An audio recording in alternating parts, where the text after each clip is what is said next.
Hola chicos, buenos días. Continuamos con el tema que empezamos el otro día. Recordad que estuvimos viendo que el planeta Tierra estaba formado por cuatro compartimentos fundamentales que íbamos a ver uno por uno de una forma muy simple, muy resumida.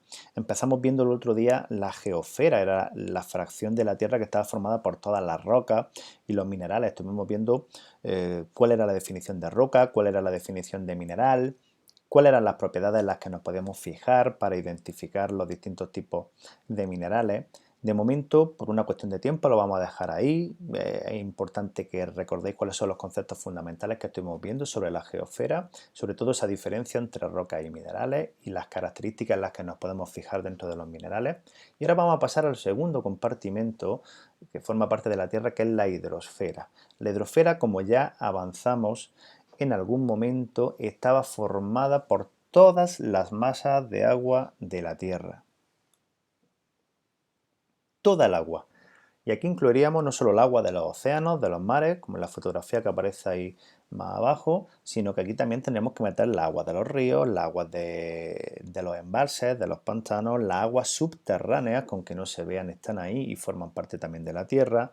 Incluso habría que añadir aquí el agua que está en estado sólido en la tierra en forma de glaciares, ¿vale? En forma de hielo en algunas regiones del planeta, que no es poca, además que es una buena parte del agua dulce que hay en la tierra. Y también meteríamos aquí en la hidrosfera el agua que se encuentra en estado gaseoso. Sabéis que la atmósfera, que la vamos a ver más adelante, está formada por distintos tipos de gases y uno de ellos es el vapor de agua. El vapor de agua no es más que agua en estado gaseoso. Por lo tanto, nosotros ese agua que está en estado gaseoso dentro del otro compartimento que es la atmósfera también la vamos a meter dentro de la hidrosfera. Por lo tanto, hidrosfera alberga o engloba toda la agua que podemos encontrar en el planeta independientemente del estado en el que ésta se encuentre, gaseoso, líquido o sólido. Es muy importante que veamos el agua en biología porque el agua es un elemento esencial para la vida.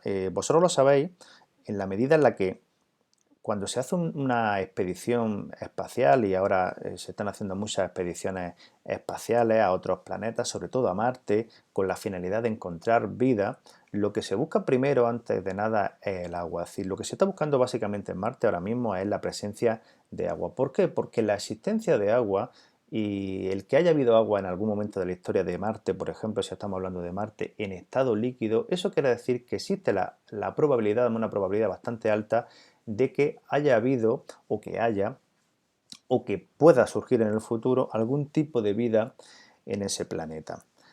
El agua es esencial para la vida. Prácticamente todas nuestras células están compuestas básicamente por agua con alguna otra sustancia disuelta en ella.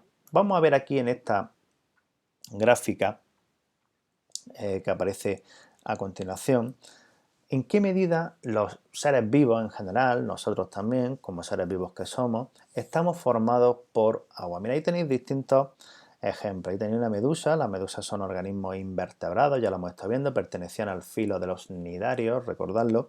Las medusas son básicamente agua. Un 95% del cuerpo de una medusa es agua. En el caso de las lombrices de tierra, que recordad que formaban parte también de los organismos invertebrados, concretamente a un filo, recordad que eran los anélidos, y dentro de los anélidos a una clase que eran los oligoquetos, pues esas lombrices de tierra que yo dije que eran muy importantes porque renovaban la tierra del suelo, la tierra bajo nuestros pies, y eso facilitaba, digamos, la renovación del suelo y el desarrollo de las plantas en estos suelos. Pues las lombrices están formadas aproximadamente en un 83% también por agua. Una espiga de cualquier gramínea, de cualquier cereal, ahí tenéis una espiga que parece ser de trigo o de centeno, está formada aproximadamente por un 20% de agua, ¿vale? Sabéis que las espigas son eh, lo que eran las flores de las gramíneas que han formado el fruto, han sido polinizadas, han formado su fruto y ese fruto lo dejan secar, ¿vale? Para que se pueda recolectar, para que se pueda cosechar. En este caso la composición en agua, porque las espigas se recogen después de secada, es bastante menor, en este caso de un 20%. En el caso de un abeto, que es sabéis que es un árbol perteneciente al grupo de las coníferas. Las coníferas, recordad que era el tipo de plantas más abundantes dentro de las gimnospermas, ¿vale? Que eran aquellas plantas que no tenían la semilla encerrada dentro de un fruto, sino que la semilla parecía desnuda, tipo de conífera, pues aproximadamente un 47% de agua. Y después tenemos ahí en el centro al ser humano, que está formado aproximadamente por un 70% de agua, es decir, de cada 10 kilos que podáis pesar vosotros, 7 kilos son agua. ¿Vale? Y es muy importante mantener la hidratación corporal. La hidratación corporal es muy importante mantenerla porque las funciones vitales del ser humano dependen en primer orden de que esa hidratación del cuerpo humano se mantenga sobre ese 70% aproximadamente.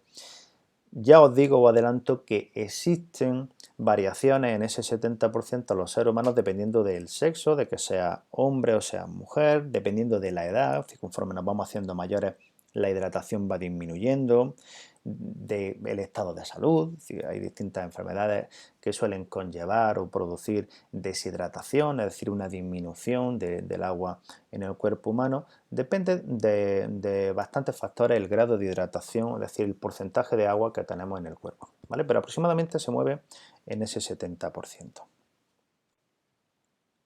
¿Cuáles son las funciones que cumple el agua en un ser vivo? Es decir, nosotros estamos diciendo que el agua es fundamental para los seres vivos. Sin agua no hay vida. Pero ¿qué es lo que hace el agua dentro de los seres vivos? ¿Qué es lo que hace el agua que la hace tan importante, que la hace imprescindible para que exista la vida?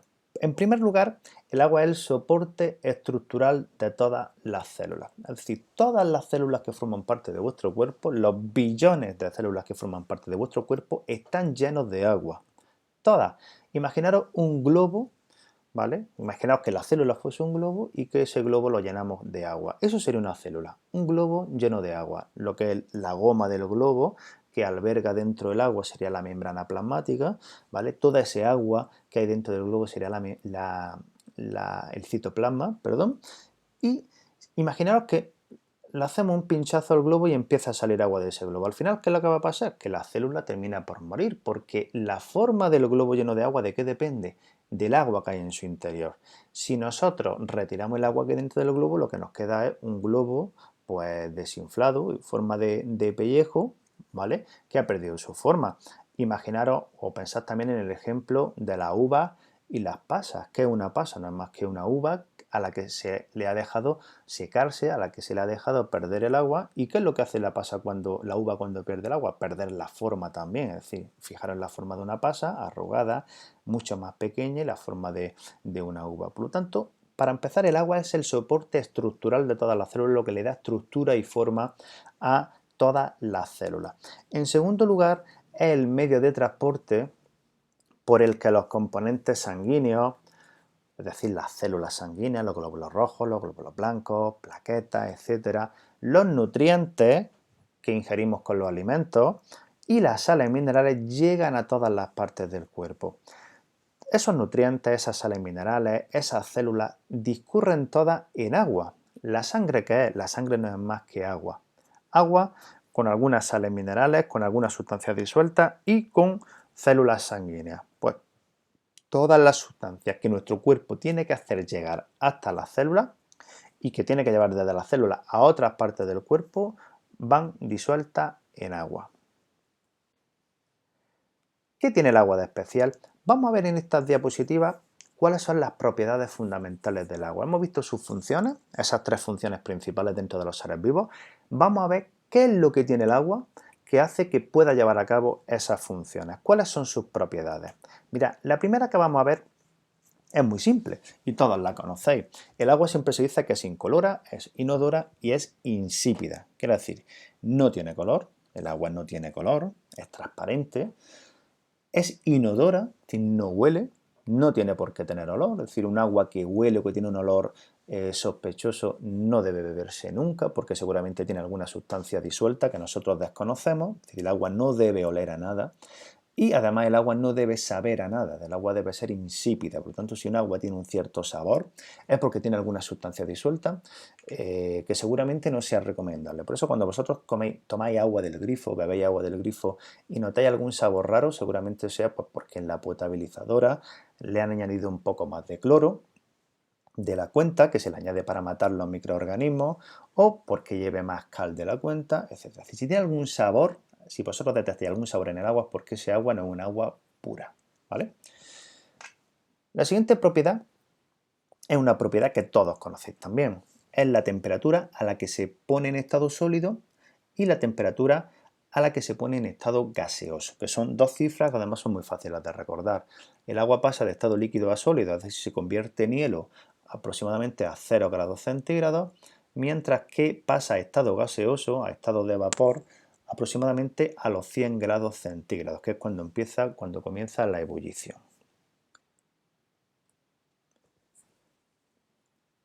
Una característica muy interesante y que es importante que la comprendáis y que es muy importante para la vida, sobre todo para algunos seres vivos, es la gran fuerza con la que se atraen unas moléculas de agua entre otras. El hecho de que las moléculas de agua se atraigan muy fuertemente unas con otras hace que aparezcan dos propiedades muy importantes, sobre todo en este caso para las plantas, ¿vale? Una de ellas es la capilaridad.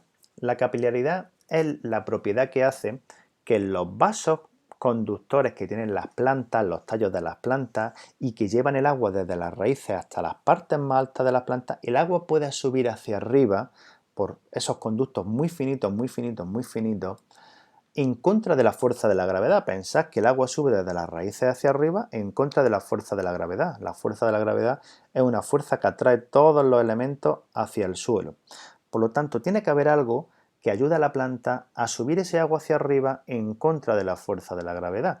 Ese algo es la capilaridad. La capilaridad consiste en que las moléculas de agua se unen muy fuertemente unas con otras y tiran unas de otras hacia arriba por esos conductos de las plantas. La tensión superficial o la alta tensión superficial consiste en que las moléculas de agua que están en la superficie, imaginaros un vaso de agua, imaginaros la superficie de ese vaso de ese agua, la parte de arriba de ese agua, esas moléculas están unidas muy fuertemente, de manera que hay algunos organismos que se pueden desplazar por encima. Habréis visto todos seguramente algunos insectos de pequeño tamaño que son capaces de depositarse sobre la superficie del agua y no se rompe esa superficie del agua. ¿Por qué? Por la tensión superficial.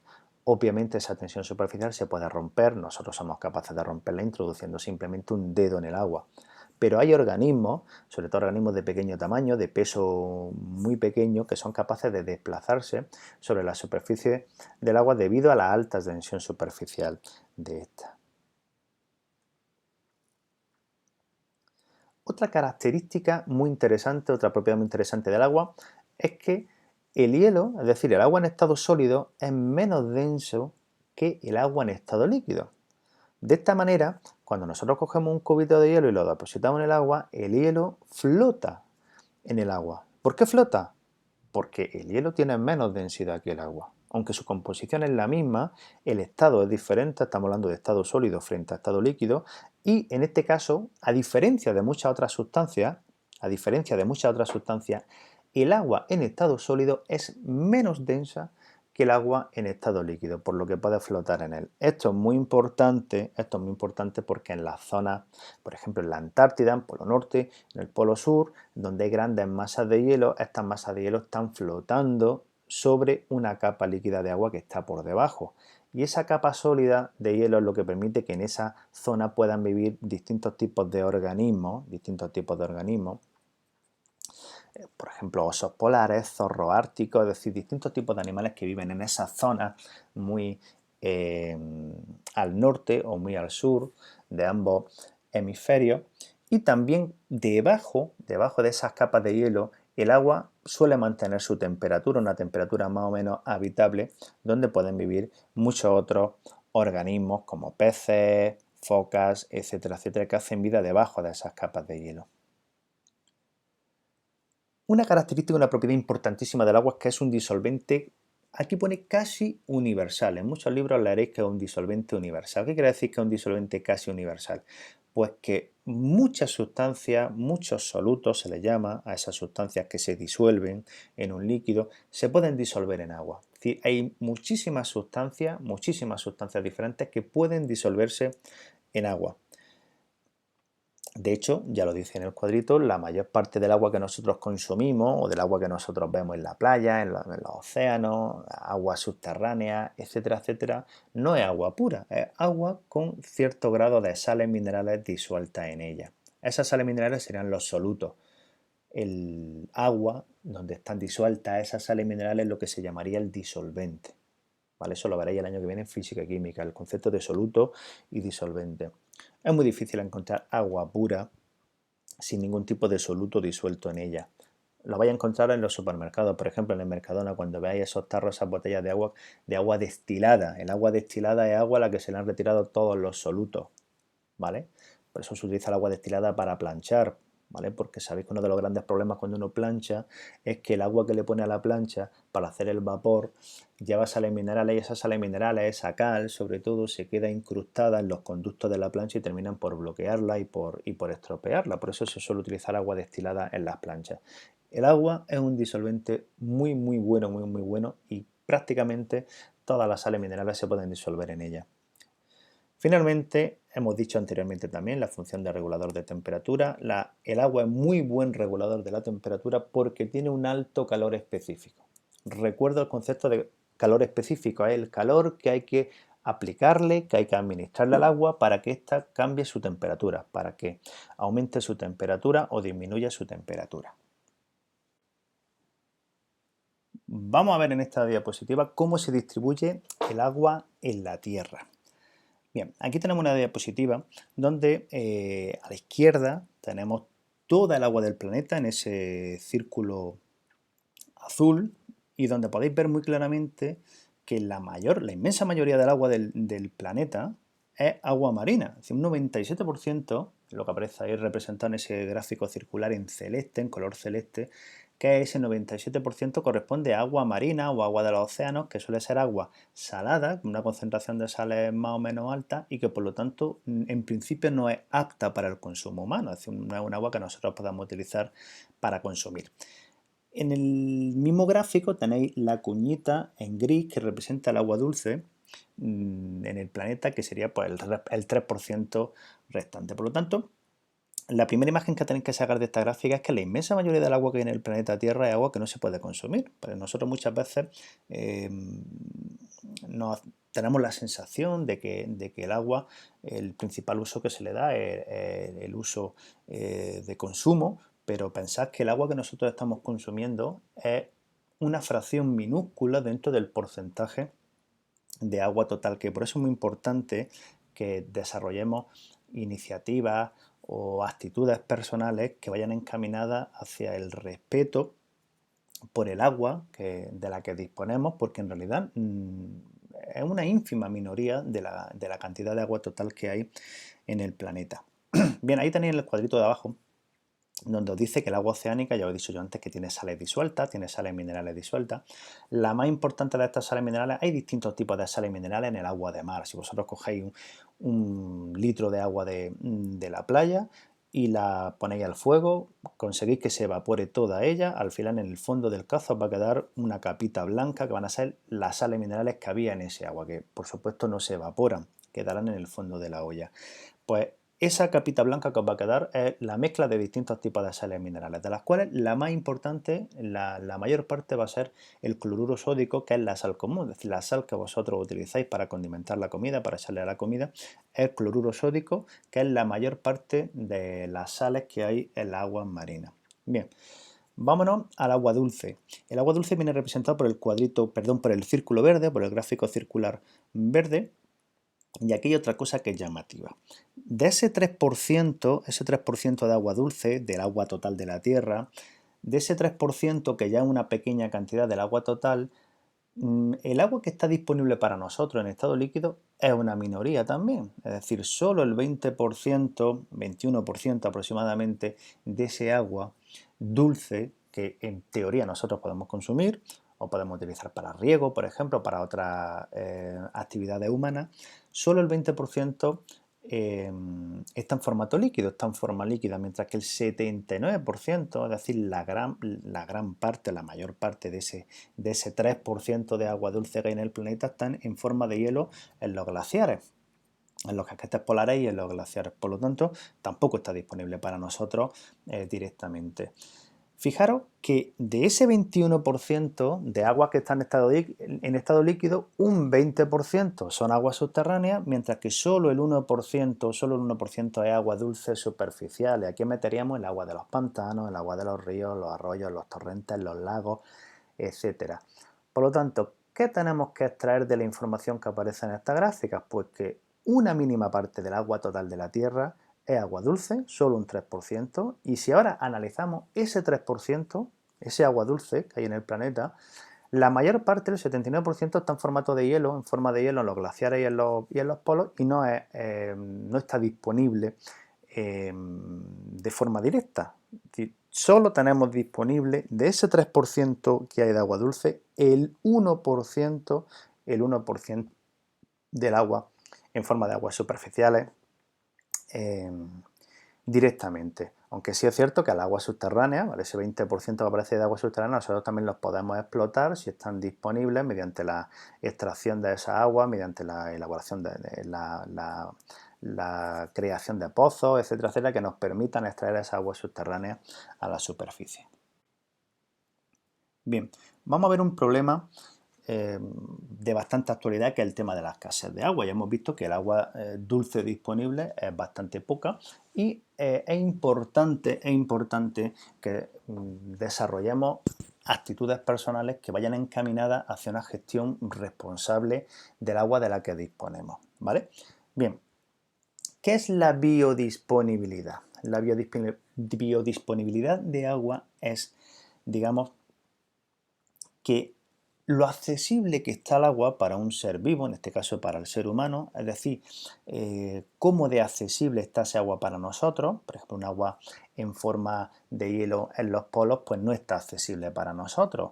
Un agua que discurre por un río y un agua que está subterránea, pues el agua del río es más disponible, está más accesible para nosotros que el agua subterránea, porque para obtener el agua subterránea tenemos que desarrollar un pozo que nos permita acceder a ella.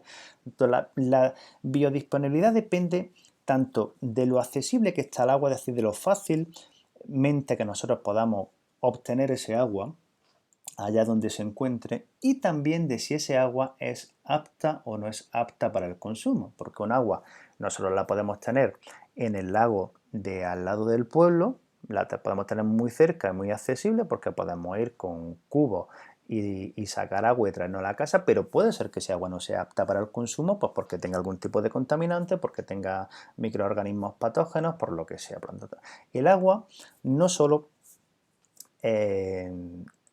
la biodisponibilidad del agua, perdón, no solo depende de que esté accesible para nosotros, sino de que sea apta para el consumo. Ya veremos que el consumo del agua se puede hacer por distintas formas. Si nosotros vamos a una piscina a bañarnos, estamos consumiendo agua. No nos la estamos bebiendo, por supuesto, aunque hay gente que muy todo se puede beber un poco de agua de la piscina mientras nada, pero la utilidad de ese agua de la piscina o del agua de la playa no es consumirla como nosotros entendemos el concepto de consumir, sino que es un consumo en el sentido de que le estamos dando un uso, ¿vale? Entonces, biodisponibilidad del agua para un ser vivo depende, vuelvo a repetir, de la accesibilidad y de si es apta o no es apta para el consumo. Bien, del total del agua dulce, que hemos dicho que era un 3% del toda el agua que hay en el planeta, el ser humano solo puede extraer y consumir el agua procedente de aguas superficiales y de algunos acuíferos subterráneos, ¿vale? No todos los acuíferos subterráneos el agua es apta para el consumo o se puede obtener, porque puede estar muy profunda y el ser humano no está capacitado para elaborar pozos de cierta profundidad. Pero sobre todo suele ocurrir porque esas aguas subterráneas pueden tener algún tipo de contaminación o haberse salinizado, ¿vale? Cuando los acuíferos las aguas subterráneas están muy cerca de la zona de costa, es bastante frecuente que parte de las sales minerales lleguen hasta ese acuífero y ese agua se llene de sales. Por lo tanto, ese agua ya no sería apta ni para el consumo, ni para el riego, etcétera, etcétera. Aquí tenemos dos dibujitos, dos imágenes, pues que representan un poco el tema de la biodisponibilidad del agua. Y en el de los glaciares, que tenía a la izquierda, el 79% del total del agua se acumula en forma de hielo en los casquetes polares y los glaciares, que ya digo que es un agua que no está disponible para nuestro consumo, ¿vale? Esa agua había que pasarla a estado líquido y evidentemente no trae cuenta a obtener hielo o a extraer el hielo de los polares, de los casquetes polares, de los glaciares, para transformarla en agua líquida para consumo, porque después habría que también que potabilizarla o hacerle un tratamiento, ¿vale?, para permitir que esa agua se pudiera consumir. Un 20% del agua dulce que discurre por la Tierra se suele infiltrar hacia abajo, ahí aparece señalado con esas flechitas azules, y forma lo que nosotros llamamos los acuíferos, que son pues las reservas de agua subterránea, ¿vale?, que se pueden encontrar algunas de ellas a mucha profundidad. Vamos a terminar este tema viendo el ciclo del agua, que es un tema que seguramente ya hayáis visto en primaria en algún momento y que lo vamos a ver por